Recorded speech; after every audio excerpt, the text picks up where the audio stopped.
The Remington rifle shook in Harlan Brooks' calloused grip as he peered through the frost-covered window at the woman who'd warmed his bed for over a week. Sofia Ramirez knelt in the drifting snow outside his remote cabin, her dark curls framing a face pale with cold and confession. In her trembling hands, she clutched a faded tintype of the man Harlan had gunned down 4 years back. "I rode here to end you, Harlan Brooks," she murmured, her voice cracking like thin ice on a frozen creek. But as the Colorado wind whipped through the Rocky Mountains, carrying echoes of old gunfights and buried secrets, Harlan's finger hovered on the trigger. This stunning, lethal stranger had awakened feelings he'd long thought dead at 57, only to reveal her true purpose. And now, with a posse of vengeful riders closing in through the blizzard, their forbidden passion was about to turn fatal. What happens when betrayal collides with desire in the unforgiving West? Harlan had been chopping kindling when the storm hit the Colorado Territory that bitter January of 1887. 3 decades as a U.S. Marshal, and then a bounty hunter had honed his instincts sharp as a Bowie knifey. He could sense trouble in the air like a coming squall. His cabin perched high in the San Juan Mountains, 40 miles from Durango, backed against sheer rock faces that deflected the howling gales. He'd chosen this solitude after too many ghosts crowded his dreams. Out here, only his horses and regrets kept watch. Then, the thud of hooves pierced the whiteout. She materialized like a ghost from a nightmare. A young woman slumped over a sorrel mare's neck, her long hair lashing in the gale. Her mount faltered, and she tumbled into a snowdrift, motionless.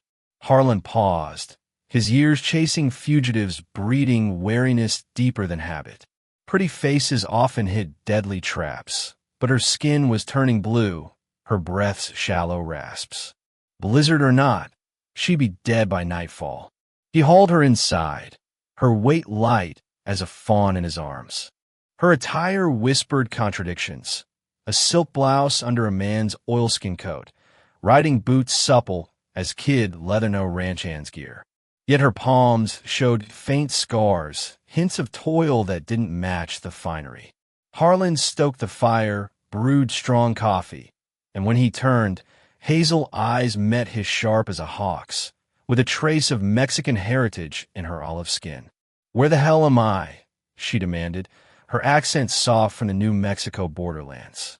"My place. You damn near froze solid." Harlan kept back, offering the mug like a truce flag.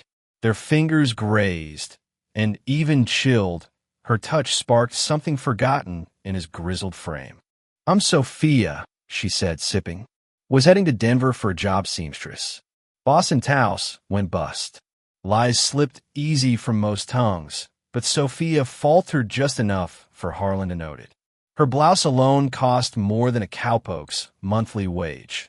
Her English too polished for a simple laborer. The storm raged on, trapping them for days.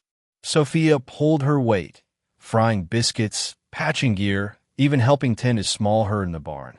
She glided with effortless poise, whether scrubbing pots or pitching hay, and when she thought him unaware, Harlan caught her gazing at him with a hunger that quickened his blood.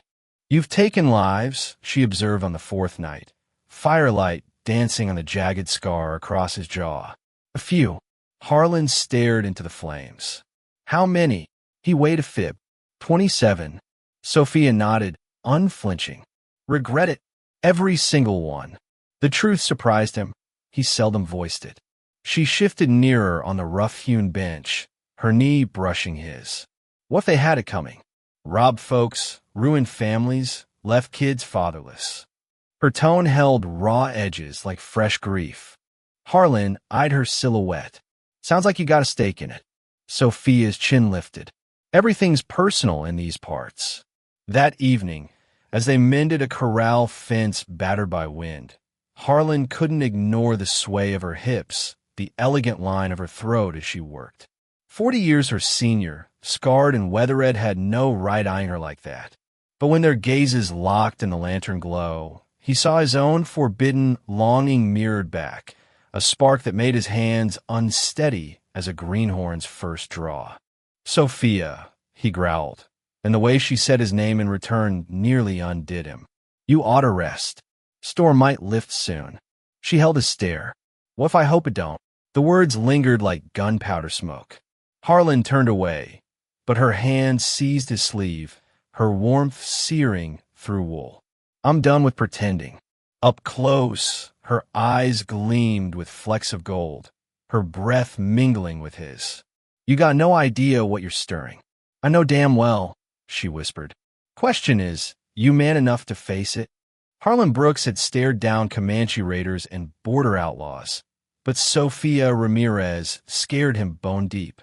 On the 9th night, she sat thigh to thigh with him, her jasmine scent clouding his judgment. "Tell me about her," Sophia urged, fingers tracing his scar. "The one who broke you." Her touch ignited trails along his skin. "Not the blade the woman who made you scared to feel." Harlan grasped her wrist. "Stop." "Why? 'Cause I'm young? Dangerous? Or 'cause you crave me too fierce?" The hearth popped. Outside, pines groaned in the gale. He should have backed off, but her fingers laced with his soft against rough, fire against ice. There was one, he confessed. Long ago. She got caught in my crossfire, paid with her life. Sophia's gaze softened. "I'm not her." Harlan drank in her features, the defiant jaw, the way flames gilded her skin. "No, darling, you're wildfire." She leaned in, lips brushing his ear. "Then let me burn you." His restraint shattered. Harlan's hands claimed her waist, pulling her close. She was velvet and heat under his palms, everything he'd denied himself. Their kiss ignited like dry tinder raw, desperate. Sophia's fingers knotted in his salt and pepper hair, urging him on. She straddled him, skirt hiking up smooth thighs, moving with a fervor that matched his buried ache. 30 years of isolation melted away. Harlan lifted her to the bunk, exploring her with reverent touches, lips mapping every curve until she arched, gasping his name like salvation. They joined with the ferocity of survivors, Sophia yielding utterly, Harlan claiming her until she quivered, calling out in ecstasy. After, she nestled against his chest, fingers sketching his scars. "I could stay forever. You deserve more than a worn-out marshal." Her eyes flashed. "You're the toughest soul I know." For 9 blissful days, Harlan almost believed in second chances. Then Sophia slipped up, leaving her saddlebags open while feeding the horses. Harlan wasn't one to snoop, but survival instincts overrode courtesy. Buried under clothes and bullets, a photograph of a young Latino man, cocky grin matching Sophia's Diego Ramirez. Harlan's veins iced over. For years prior, near Santa Fe, Diego had been branded a horse thief. Harlan tracked him, the shootout quick and bloody. Diego fell, but now doubt gnawed. Had it been just? Sophia returned, snow in her hair, freezing at the sight of the photo. "You figured out." Harlan's voice was flat. "Yeah. How long till you pull the trigger?" She shut the door against the wind. "I'm into that first night. But you saw me as something precious, not poison." Tears welled. "What we got, it's real. I love you. Love." Harlan barked a laugh. "You don't know me. I know you nurse hurt critters, read Whitman by lamplight, make me feel protected like never before." Her plea cracked. "Killing you would have gutted me." Before Harlan could retort, riders thundered up 7 hard men, rifles glinting. Raul Vargas Bello cut the storm. "Sophia, send out the bastard who dropped our Diego, or we torch you both." Harlan snatched his rifle. "Your kin caught up." Sophia clutched his arm. "They ain't kin no more. You are." Raul, Diego's uncle, was a viper meaner than sin, with a grudge spanning states. 30 seconds, he roared from cover. Harlan loaded, Sophia grabbing his spare Henry repeater with expert ease. "They'll slaughter you if I give in. Us both, anyhow." Harlan took the front window, Sophia the back. Bullets shredded the shutters. Harlan dropped one rider. Sophia nailed 2 more. 4 left. A thug scaled the roof, dropping down the chimney. Harlan's shotgun boomed upward, the body crumpling in embers. Pain ripped Harlan's idea, slug grazing his ribs. Sophia screamed fury, blasting another assailant. Raul lunged at the window, pistol aimed. "You murdered Diego cold, you Yankee dog." The shot hammered Harlan's chest, slamming him back, blood flooding his lungs. Sophia whirled, rifle barking. Raul spun, collapsing as she emptied the chamber, tears streaking her face. "Harlan!" She knelt, hands staunching the wound. "Don't you quit on me." Gasping, Harlan whispered, "Diego. I recall now. He was grabbing his bandana, not his iron. I shot wrong." Darkness edged his vision. "Forgive me." Sophia kissed his brow. "I do." Diego would too hated feuds. For 8 weeks, Sophia tended Harlan from death's brink, cleaning wounds, spooning broth, holding him through deliriums of past kills. Strength returned, but so did harsh truths. At 57, Harlan was battered goods. Sophia, 23, deserved youth, family, peace. The day he stood unaided, he steeled himself. "You gotta leave." She fought at pleading their bond, transcended age, his sins. But Harlan stood firm, heart fracturing. "What life is this? Me dodging shadows while you waste away." Sophia rode off in spring thaw, glancing back once, hand raised. Harlan waved, then barricaded himself inside for days. 12 years rolled by. Harlan sold the horses, bought a spread near Silverton, aiding locals with branding and disputes. Nightmares ebbed. He slept gun-free. Folks hailed the retired marshal who'd tamed his demons. He never wed, never loved again. Some flames scorched too deep. On a crisp autumn morn, hoofbeats stirred no fear.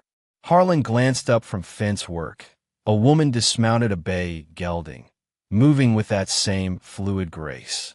Sophia, now 35, beauty honed by trials, hazel eyes wiser. "Still know me?" Harlan's breath caught. "Every day." She stepped close. "I built a life teaching in Denver, but it was empty without you." Harlan pulled her in. "I was a fool, sending you away." They married that winter, forging a ranch together, raising adopted kids amid the peaks. Age gaps faded. Forgiveness healed old wounds. In the end, love conquered the ghosts, proving second chances thrive in the American West. What do you think about Harlan and Sophia's story? Was Harlan right to send her away initially, or should he have fought for their love sooner? Share your take in the comments. Agree, disagree, or spill your own tales of redemption. Let's hear your views.